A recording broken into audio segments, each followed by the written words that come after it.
শ্রেণী চতুর্থ, বিষয় গণিত, অধ্যায় 1, সংখ্যা, পৃষ্ঠা 15। 3. নিচের সংখ্যাগুলোকে বৃহত্তর থেকে ক্ষুদ্রতর অর্থাৎ বড় থেকে ছোট এবং ক্ষুদ্রতর থেকে বৃহত্তর অর্থাৎ ছোট থেকে বড় ক্রমে সাজিয়ে চিহ্ন দ্বারা প্রকাশ করি। তাহলে আমরা প্রথমে বৃহত্তর থেকে ক্ষুদ্রতর বের করব। আমরা যদি একটু লক্ষ্য করি তাহলে দেখতে পাবো যে প্রথমটিতে অঙ্ক আছে 1, 2, 3, 4, 5টি, তারপর আছে 1, 2, 3, 4, 5টি, এভাবে আর 5টি আছে এটাতে যে 1, 2, 3, 4, 5টি, অর্থাৎ এই 3টি সংখ্যায় 5টি অঙ্ক আছে। অর্থাৎ আমাদেরকে আগে এই 3টি সংখ্যার মধ্যে কি করতে হবে? ছোট কোনটি দেখতে হবে। তাহলে এই 3টির মধ্যে ছোট আমরা দেখব কোনটি সবার ছোট। আমরা দেখতে পাচ্ছি সবার ছোট হচ্ছে এখানে প্রথমে আছে 9, এখানে প্রথমে 5 আর এখানে প্রথমে 9, অর্থাৎ এই 5 ছোট। কিন্তু আমরা তো প্রথমে কি বের করব? বৃহত্তর থেকে ক্ষুদ্রতর। তাই আমাদেরকে আগে দেখতে হবে কোনটি সবার বড়। তাহলে এখানে আছে 5টি অঙ্ক, এখানেও 5টি অঙ্ক, এখানে আছে 6টি অঙ্ক, এখানে আছে 6টি অঙ্ক, এখানে আছে 7টি অঙ্ক, এখানে 5টি অঙ্ক, এখানে 6টি অঙ্ক। তাহলে 7টি অঙ্ক সবচেয়ে বড়, তাহলে এটা হচ্ছে সবচেয়ে বড়। 67,50,283। 67,50,283। যেহেতু বৃহত্তর অর্থাৎ বড় থেকে ছোট বের করছি, তাই আমরা বড় চিহ্ন দিব অর্থাৎ বৃহত্তর দিব। এবার আমরা দেখব তারপর কোনটি বড়। এবার আমাদের 7টি অঙ্ক আছে এমন সংখ্যা এই একটি। এবার দেখব 6টি অঙ্ক আছে কয়টি সংখ্যার। এই যে আছে একটি 6টি অঙ্কের, তারপর এই আছে 6টি অঙ্কের, এই আছে 6টি অঙ্কের। এর মধ্যে প্রথম অঙ্ক হচ্ছে 6, এটাতে হচ্ছে 7 আর এটাতে হচ্ছে 8, অর্থাৎ 8 হচ্ছে সবচেয়ে বড়। তাহলে 8,91,498। 8,91,498। এবার দেব বড় চিহ্ন। তারপর আসবে 7,91,345।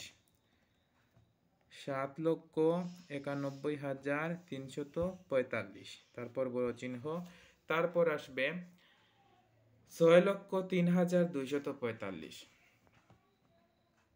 6,03,245।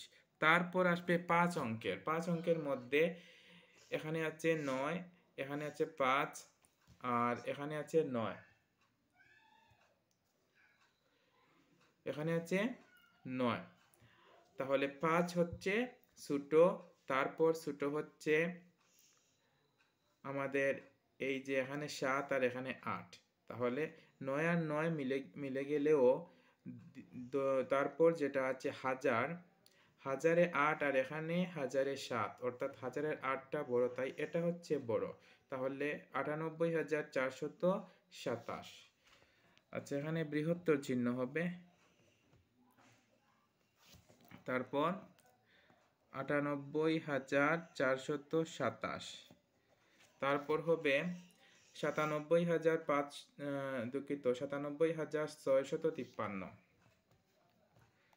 97,653।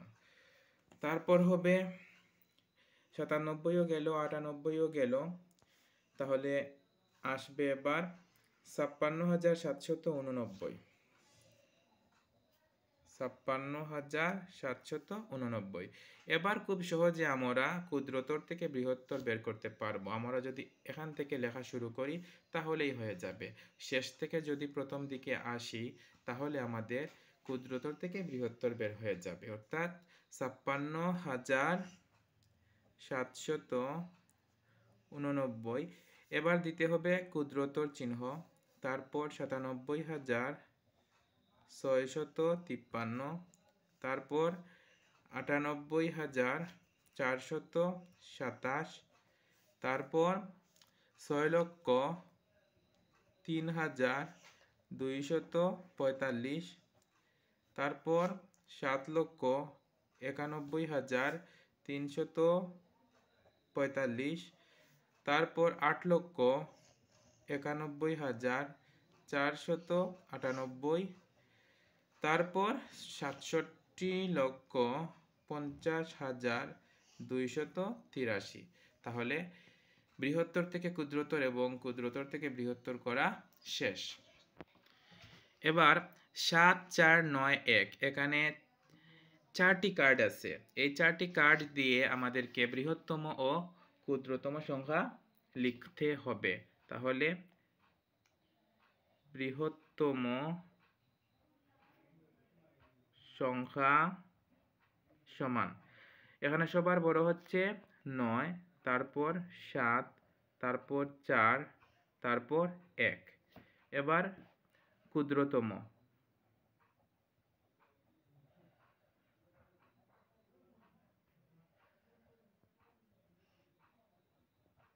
ক্ষুদ্রতম সংখ্যা প্রথমে 1, তারপর 4, তারপর 7, তারপর 9। লক্ষ্য করো 7,4,9,1 কার্ডগুলো বিভিন্নভাবে সাজিয়ে সংখ্যা তৈরি করা যাক। প্রথমে 7,4,9,1 যেভাবে আছে সেভাবেই লেখা হয়েছে। তারপর বড় থেকে ছোট 9, 7, বড় থেকে ছোট সাজাতে পারো যে এভাবেও দিতে পারো যে 9, 7, 4, 1, এভাবেও দিতে পারো 9, 7, 1, 4। তারপর ছোট থেকে বড় সাজাতে পারো 1, 9, 4, 7, আবার এভাবেও সাজাতে পারো 1, 9, 7, 4। এক কথায় কার্ডগুলো বিভিন্নভাবে সাজিয়ে সংখ্যা তৈরি করতে পারবে। এবার 8,5,0,2,7 সবগুলো কার্ড ব্যবহার করে 5 অঙ্কের বৃহত্তম সংখ্যা তৈরি করো।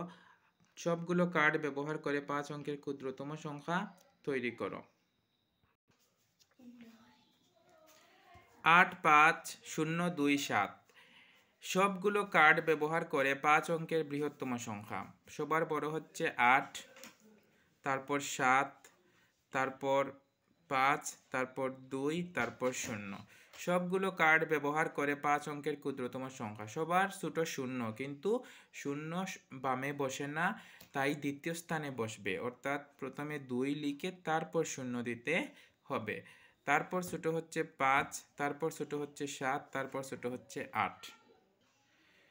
প্রিয় শিক্ষার্থীরা, এগুলো তোমরা বেশি বেশি করে অনুশীলন করার চেষ্টা করবে। ধন্যবাদ সবাইকে।